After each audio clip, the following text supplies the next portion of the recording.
and welcome to our show. This is FCTV's Poetic License, August 2025, and I'm proud to be your host. My name is Donna Shear. We have live acoustic, poetry, music, and prose. And tonight's theme is Performer's Choice. So I know it's going to be a good night.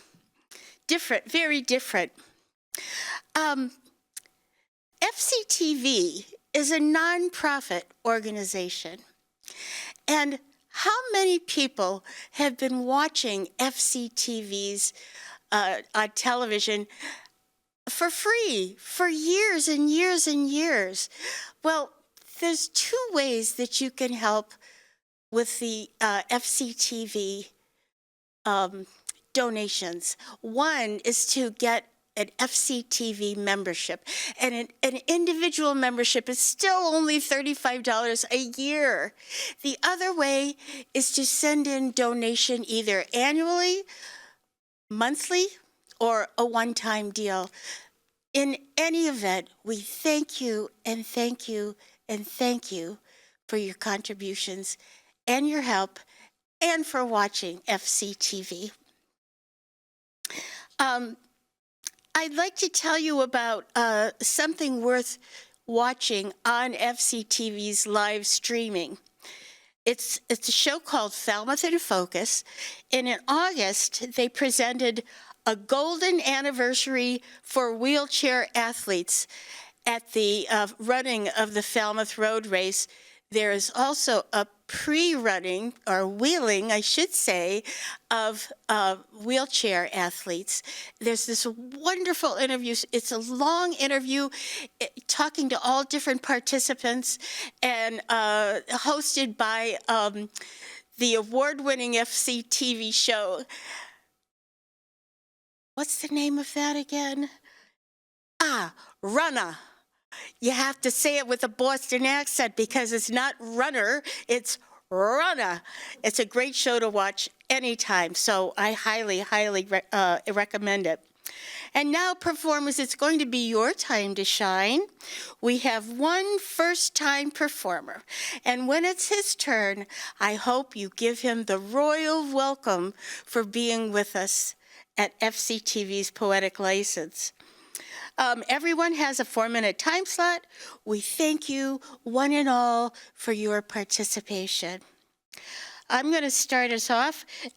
These are two poems from my recherche, which is French for Beyond Precious. It's a collection that I had. The first one is dedicated to my son, Jonathan. It's called Cool with a K. Oh, yeah. No more baby steps. He's developed this walk, slower than his usual tread, up on his toes, hands in his pockets, casual glancing, a being seen kind of amble. Is anyone else watching? Perhaps just me, and I am grieving. My mother heart seizes with the realization that more and more of his footfalls will be walking away from me.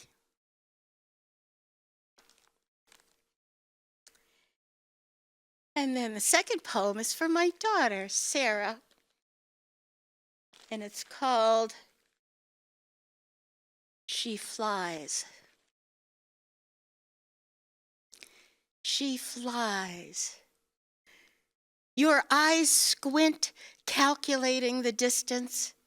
You lean back as you once leaned before sleep into my arms, my miracle rosebud. Now, wisely apprising, you move towards the hurdles. I recall your chubby toddle, Band-Aid spangled legs, when a dance teacher took your nervous hand. a tiny white starfish trembling to the ballet bar. I watched you on stage, a snowflake, a gypsy, an Arabian night. Stage light, a harsh, improbable sun, cut your shape out sharp against the black velvet curtain, while white-tighted muscles sliced above at an impossible height. Just as now, you fly wingless over the first hurdle. Spirit child, wind-blown woman, how did I birth a bird?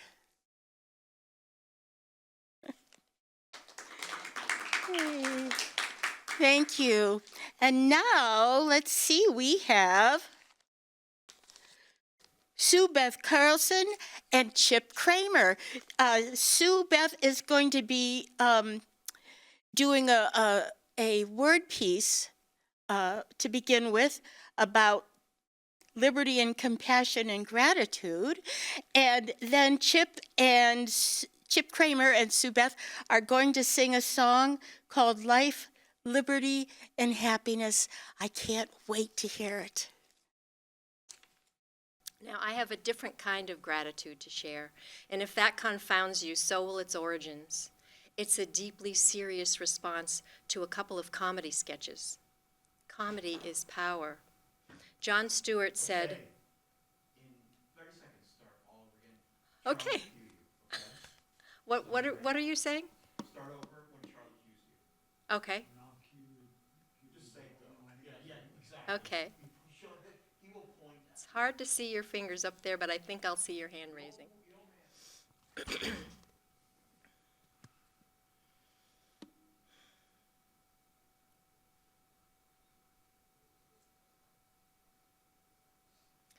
La la la la la la la.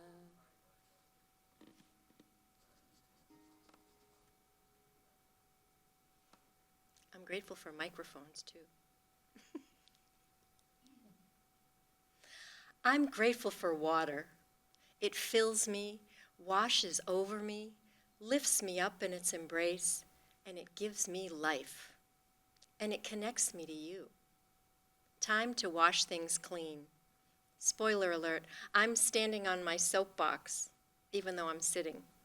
Now, I have a different kind of gratitude to share, and if that confounds you, so will its origins. It's a deeply serious response to a couple of comedy sketches. Comedy is power. Jon Stewart said, a white person's success, that's supremacy. A black person's success, that's empowerment.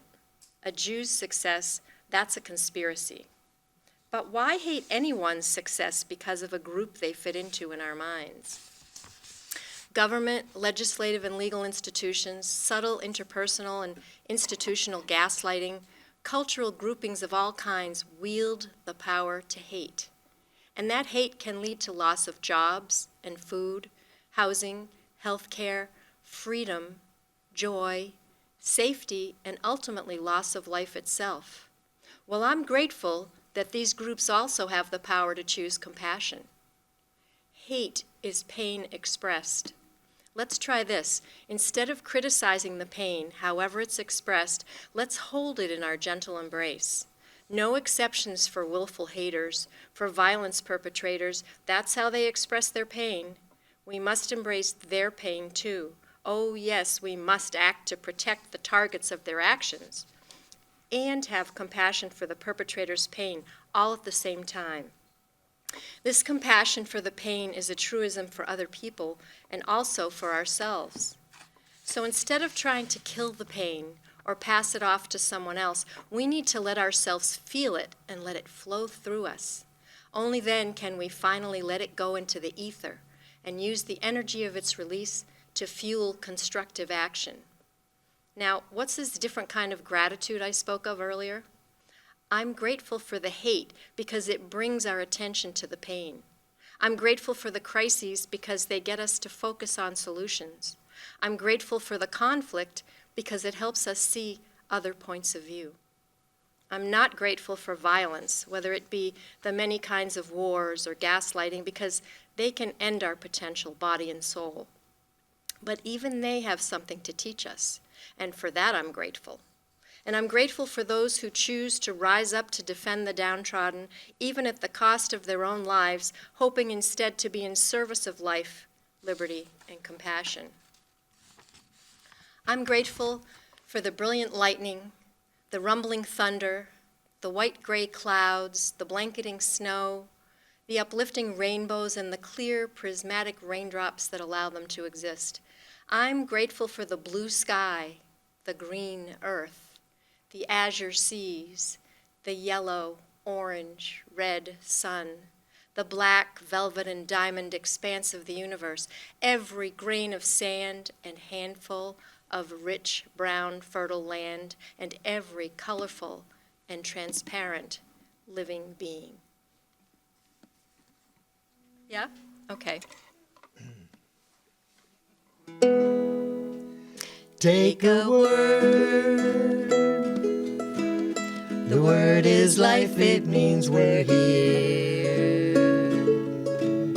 We're here to live and breathe and play. We're here to live another day.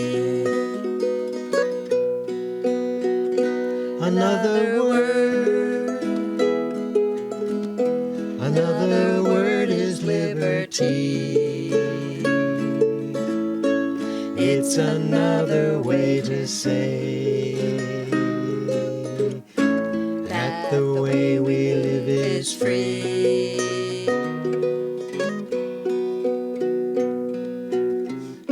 We hold these truths to be self-evident that all are created equal,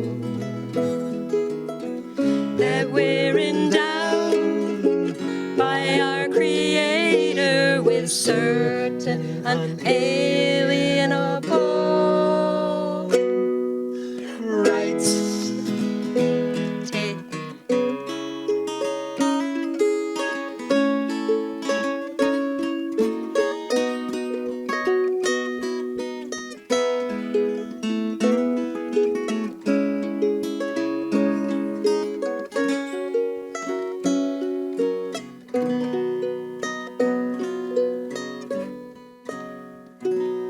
Take a word. Happiness can be pursued. Follow your dreams, open your heart. Live your life, give it a start.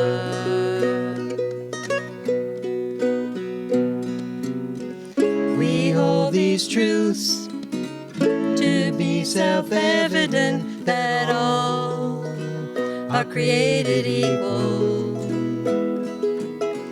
that we're endowed by our Creator with certain unalienable rights. That was so great. Thank you so much. Oh my gosh. Yeah, you know, it caught me by surprise when you said grateful, even finding gratitude in hate, because it can also bring change that's much, much needed. The whole idea of living and breathing.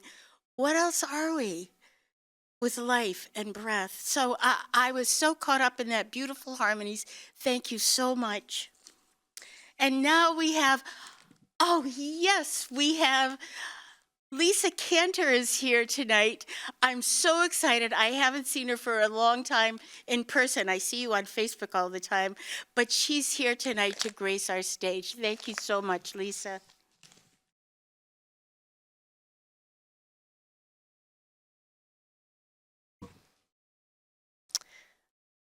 My mother's fear, in memoriam. In the time since her passing, her death, the end of her known life, I've wondered, where has my mother's fear gone?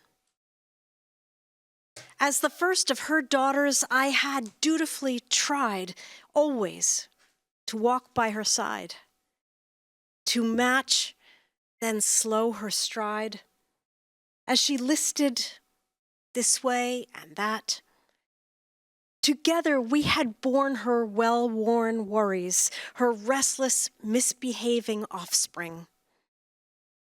Each of her colicky progeny, sleepless, as if determined to reach for every flash of light, each new flavor, each concern, unable to savor even a moment's peace.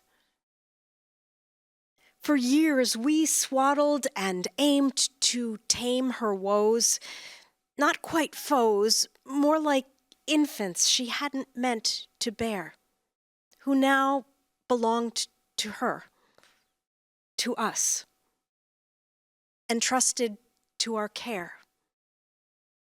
Day after agonizing day, I too became mother to her brood, a loving gesture, an indentured offering, so that she would not bear such an unruly load alone. But where? With the expiration of her determined body, where have they now gone, those tethered pounds, like boulders she'd unwittingly brought home? Our dear and difficult companions, once shared, now vanished with the end of her long, fertile life. Today, in the slowly settling wake of her memorials, the funeral, the Shiva, the flowers, the final fate of her buried estate, I am stunned to find myself moving so smoothly into the enormous room left behind. Absent this family of fears, perhaps failing my lifelong duty, perhaps not quite. The steps I take now feel brighter. I almost tiptoe with delight, absorbing aromas, alighting on poems, open at last to love's extraordinary daily displays. Whisked away with her mortal body, I could not have known how the departure of her woes would give birth and release to my soul.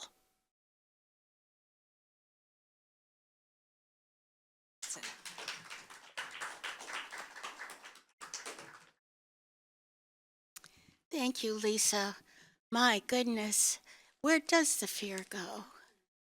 Well, if all that remains is love, who cares where it goes?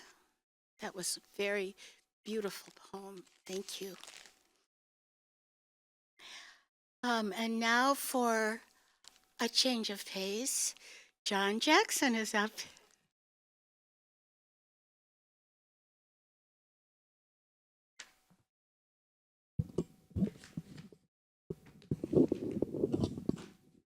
There we go.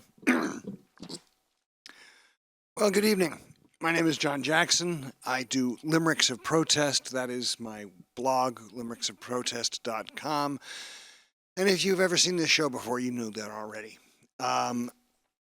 It's been a richly textured month, both personally and in the news. So I would like to issue a thank you to my muse for providing so much low-hanging fruit. Edward R. Murrow and Walter Cronkite gave Americans news every night. Now their boss, CBS, gives America less, canceling Stephen Colbert on late night. Washington just released piles of newly declassified files about Martin Luther King. You see, here's the thing. Trump's name is in none of those files. Rest in peace, Professor Tom Lehrer. made my musical taste that much queerer. Cold War murder and maths became tongue-twisting laughs. Beauty is in the ear of the hearer. The Fed kept the rate just the same, not playing the White House's game. Inflation is slowing, but where tariffs are going, uncertainty is ever to blame. The People's House, the executive manse. The resident thinks this is his chance. A ballroom's the least thing he could do to the East Wing, as long as they don't make me dance. The Bureau of Labor Statistics said less jobs and the boss went ballistic. Trump fired the statistician, wants to hire a magician or a turbaned crystal ball gazing mystic. LBJ signed the Voting Rights Act 60 years ago this month, in fact. Voting for all is democracy's call. No wonder it's being attacked. Thank you for your attention to this matter. Is part of the Truth Social patter. Appearing decisive when he's being divisive, truth is he's as mad as a hatter. Washington, D.C. is depicted as having more crime than predicted. To rid D.C. of crime, in the interest of time, start with felons already convicted. Now, going back to a subject I've already talked about, I just wanted to mention that the next pair of limericks, well, limericks are supposed to be off color, right? Right. So, children, turn off your ears. This next two cost me an hour of sleep at 3:30 in the morning in a hotel room somewhere in northern Massachusetts. With the elegance of fine shopping malls, a scab on the East Wing's white walls, can't you just figure he wants something bigger to show off the size of his balls? Where he goes, he puts up a totem, his name in gold so that we note him. If he puts up walls for holding his balls, we shall call it the Donald Trump scrotum. Okay, I'm done now. California's Gavin Newsom, we're learning, doesn't like the way Texas is turning. Should we require he'll fight fire with fire? It's okay, we all are already burning. Ukraine ceasefire was Donald's demand, but the summit did not go as planned. Who knows what he had to hear in private with Vladimir, but Putin is not his to command. He said that he'd end the war faster, but the Europe summit was a disaster. All those heads of state, he told them to wait while he made a phone call to his master. And just this afternoon, appeals court ruled his penalty was flawed, as if he'd ever part with that wad. But it's worth reminding they did not change the finding the Trump organization did commit fraud. Thank you.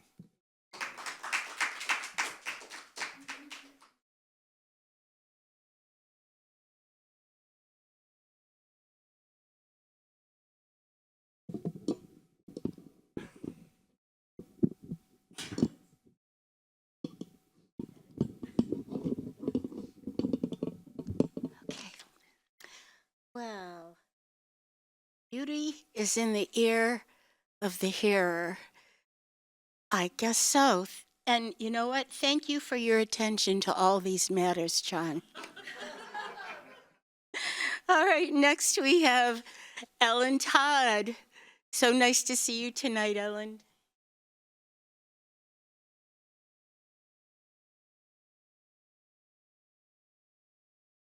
I'm Ellen Todd. I write stories, historic nonfiction, and sometimes a little political commentary.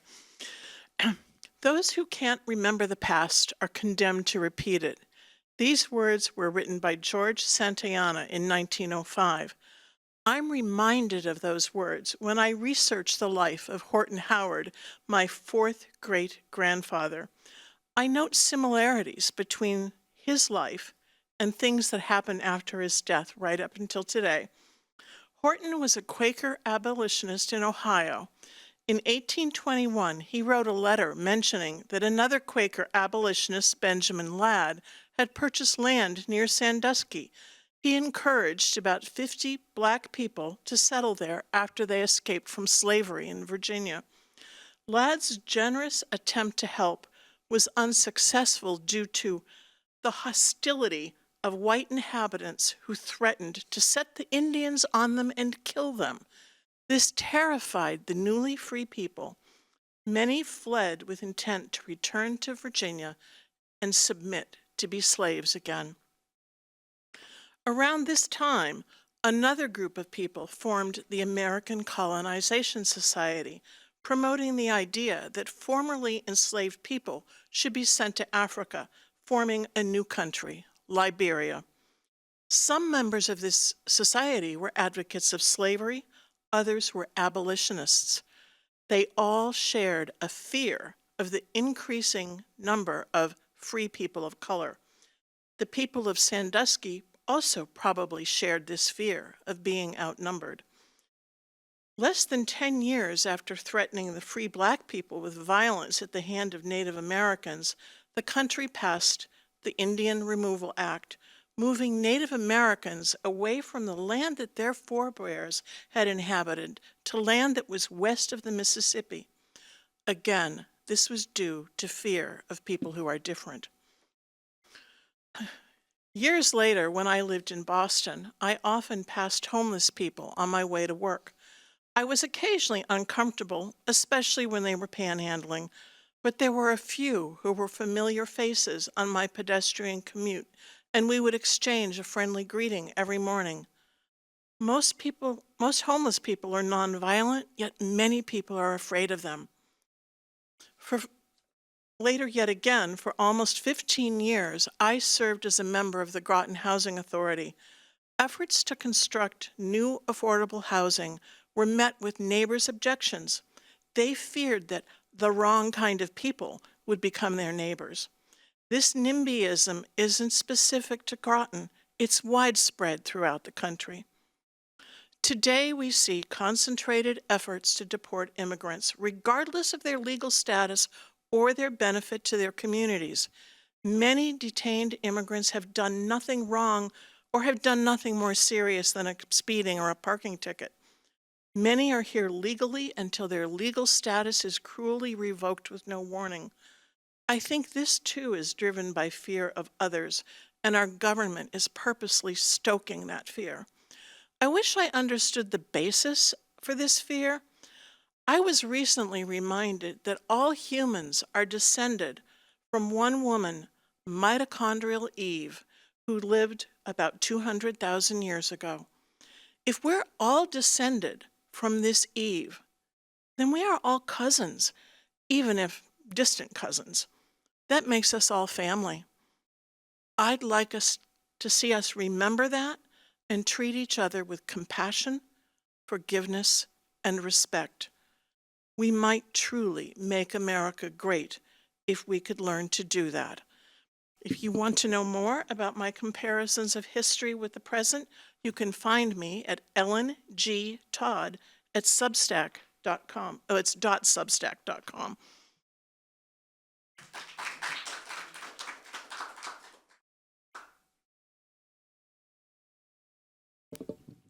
Thanks, Ellen.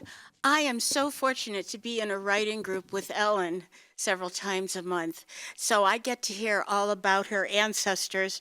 But I must say, this was so beautifully written. It makes me sad hearing the history of our country the way that you put it into your piece, and by talking about Eve, that age-old mother who we could be all descended from her, and that makes us all cousins, and that makes us all families. I love to hear that. I love to hear people speak about that. So, thank you. And now, Miss Elaine Robinson We haven't seen her for a little while because she's been away in the summertime, but we're so happy she's back.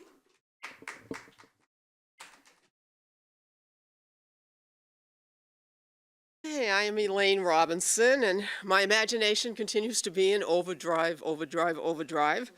So we're going to enter other realms today. I'm going to start with swimming with sea monsters. A mermaid with flowing hair swims around. He is there. A sea monster with teeth, so sharp near the reef. She shivers with fright. He is quite the sight. The toothy smile is wide, but he is laughing inside. Their thoughts intertwine. He is her friend for all time. Swimming beside his sea girl, a mermaid protector unfurls. She is a gentle companion. He is her watery champion. And then next, we're going on to some musical talented starfish. This is the pointettes. A chorus line of blue, red, green, lovely ladies dancing to be seen. They point together towards the sky. Lively musical notes flow up high. Mermaids sing. Seagulls join the dance. A bull shark swims by, giving a glance. The sea is alive. The show is on. Happy starfish bring joy. Dance along. And this next one, I was inspired after seeing a snowy owl on the sand dunes in Sandwich a few years ago. This is the mermaid and the owl. A snowy owl arrives on shore. A mermaid smiles, white bird she adores. Gives a hoot, spreads his wings. The sea lady turns and sings. Rolling blue water embraces the sand as musical notes travel the land. Majesty in flight meets a mermaid's delight. And then last, another obsession of mine, Bigfoot. This is hairy treasure. Cryptozoology is my profession. Searching for Bigfoot is my obsession. Sightings are many, evidence is few. My treasure is a giant ape. What am I to do? Keep on seeking for a creature that may be mythical. Alone in the forest, he is not typical. Older than time, a master of his domain, elusive but enticing, this prehistoric primate reigns. The stories abound, I listen in awe, record every word of what they saw. Onward I study, his essence is there. Hairy life soul, oh, where is his lair?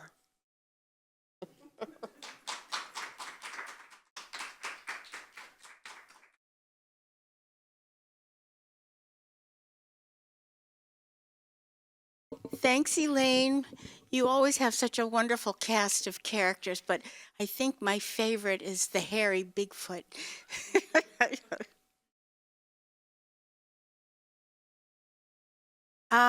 And now Mike LaPalme, who is brand new to Poetic License, is going to come and give us a song. Yay, Mike! Woo, woo, woo, woo!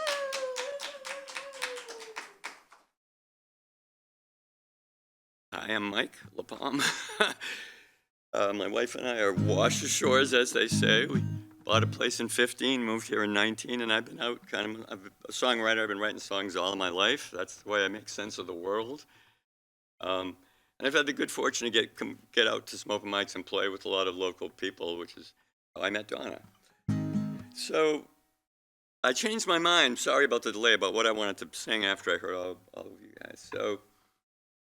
So my wife and I retired now, so it's really strange in a lot of ways when suddenly work leaves your life and you're like, what am I gonna do with all this time I have now? So that's what this is about. And a lot of times to move into a new phase, you gotta leave another one behind. So I wrote this song a couple of months back. It's called All That We Leave Behind.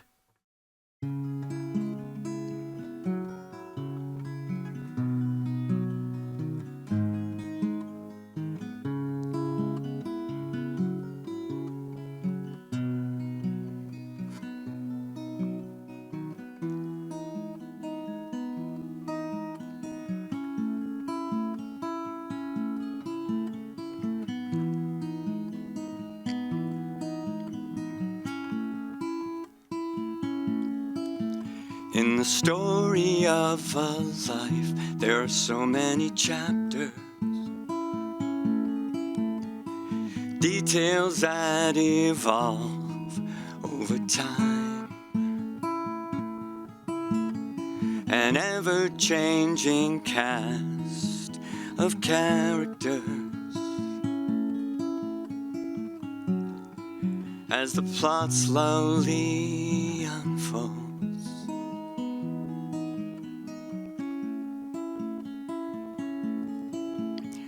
each one of us becomes part of a family,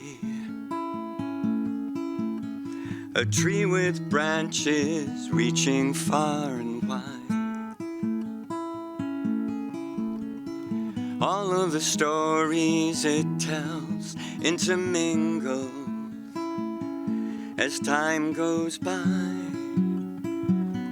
as time goes by.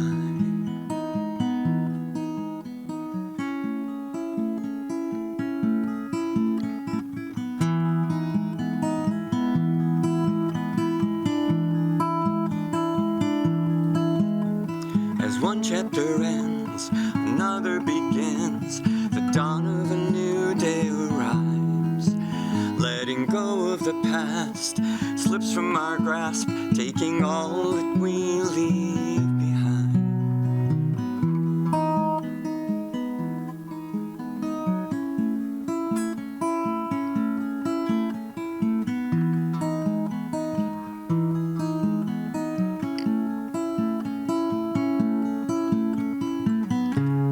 Journey we make can never erase the roots we've planted so deep.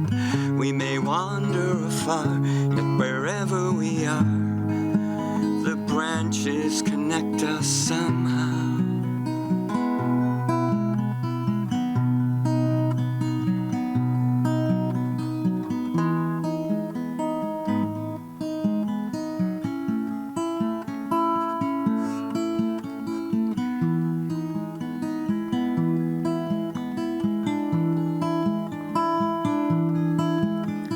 As one chapter ends, another begins. The dawn of a new day arrives. Letting go of the past slips from our grasp, taking all that we leave behind.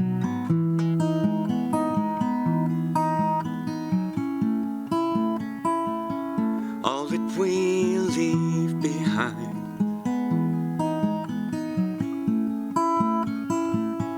All that we leave behind.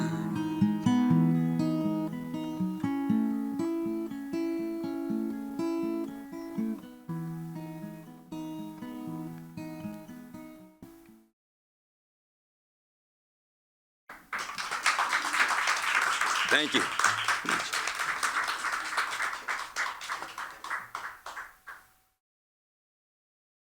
Sure. Sure. Okay.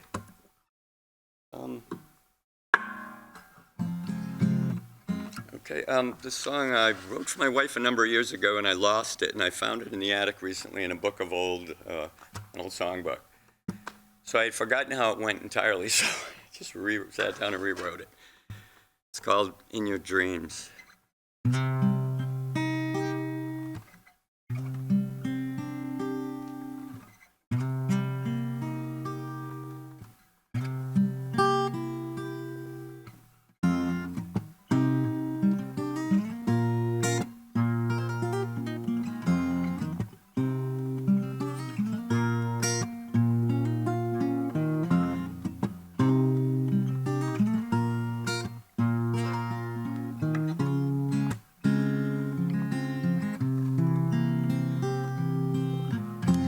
Oh, tell me, darling,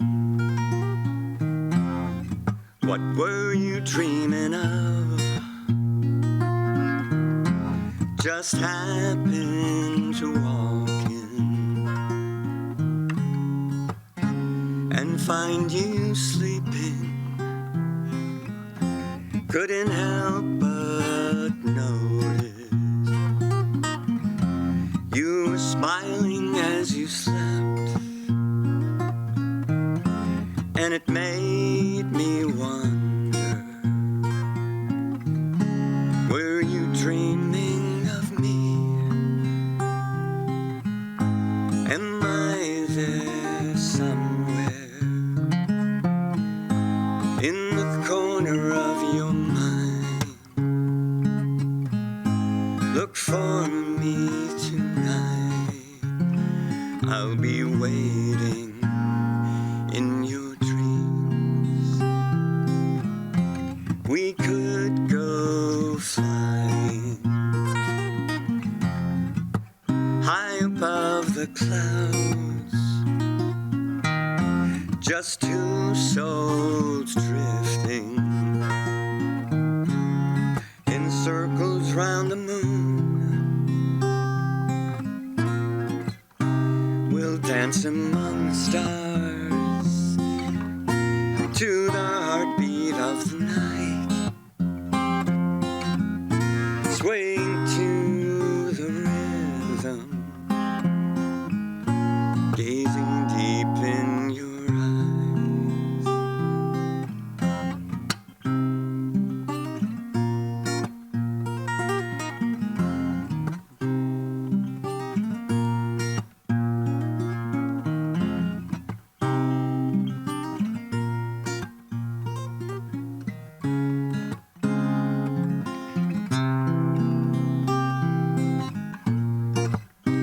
We'll dance among stars to the heartbeat of the night, swaying to the rhythm, gazing deep in your eyes. Couldn't help but notice you were smiling as you slept, and it made me wonder, were you dreaming of me? Am I there somewhere in the corner of your mind? Look for me tonight, I'll be waiting in your dreams. I'll be waiting.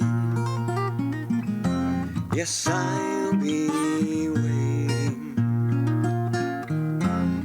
I'll be waiting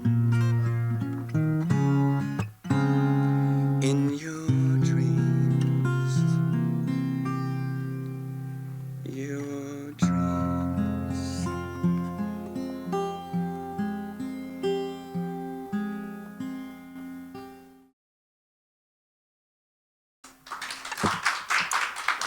Thanks very much.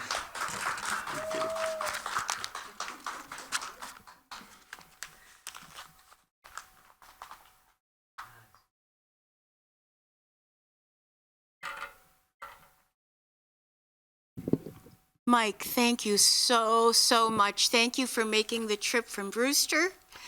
And we actually met Mike at Manny's open mic, first Friday of the month, I guess it was. Just, you have such gentle, soulful voice and guitar playing. We snagged you because we had to have you on FCTV. So thank you, thank you, thank you. Thank you for coming all the way here, too. All right, well, where is Wayne Stuck? Where is Wayne Stuck? Well, I know where he is. He's on a video that he recorded so that he could be here tonight with us by not being with us because it happens to be his 49th wedding anniversary. So of course he's not here with us. That's why he's been married for 49 years and almost half a century, because he knows how important that is. So, but we do have a video of Wayne's performance. And by the way, if anybody, we're probably going to be adding maybe we'll call it the ghost performer at the end of every poetic license. Every month we'll have a ghost performer who can come to us. If you're interested in being a ghost performer because you can't be in the studio, you can send Tony a videotape, tony@fctv.org. So here's Wayne Stuck. 49th anniversary today. Sorry I can't be with you. Do the song anyway. And I can still recall I met you at the football game. A week later crashed your high school reunion, but I wasn't to blame. 3 weeks later I took you out to the movies in my blue Mustang. After the flick I came and closed and opened the door for you. Trying to be a good man. Months later you tell me I closed the door in your leg. I thought, Jesus, she must really love me. Tell me a month later. After 4 dates later I said, I think we should get married. She proceeded to laugh at me. 6 to 7 weeks later, I told both parents what my intentions would be. Her dad said, so you're gonna make her an honest woman? You know, yes or no, either way. That one you lose. Some weeks later in Boston, I gave her a diamond ring. Married August 21st, 1976 on a 100-degree old home day. When the service ended, walking out, President Carter waved. Cannon fired and my seniors in high school cheered us on our way. 2 years later, a house and a husky. 4 years later, Jen. 7 years out, Carrie shows up. And Mary said, this is where the kiddie train ends. We worked hard, yet looking back, we were happy on the family train. In this century 3 or 4, our parents, our children are married today, giving us 2 super grandkids, now 12 years old. Now our kids look harried today. Sold our home in New Hampshire after 40 years, moved to our new Cape home. Today I'm thankful for all my family and friends we have. We never feel alone. None of this wonderful adult life of mine could ever come to pass without Mary in my life. She strengthens me when I'm challenged by setbacks or sadness or strife. Love has prevailed for this man who married his beautiful wife.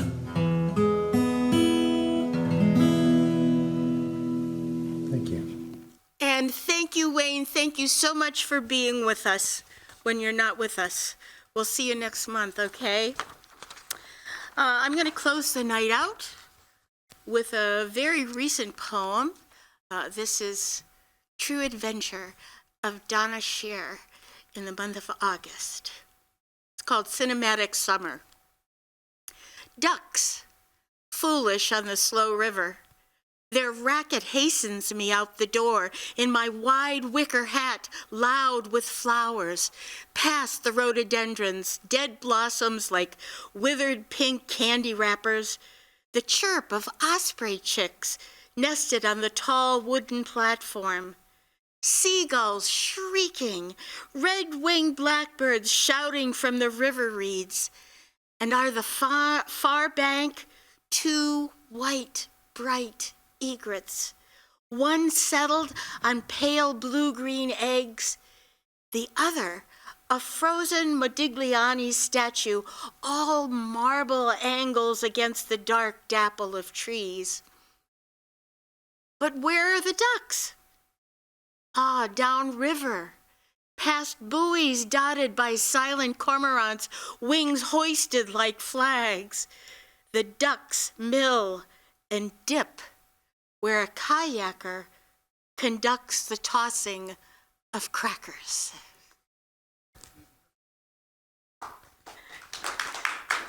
True story. Okay, this edited performance will be shown on FCTV's Channel 6, Roku and Apple TVs, and on FCTV's YouTube channel.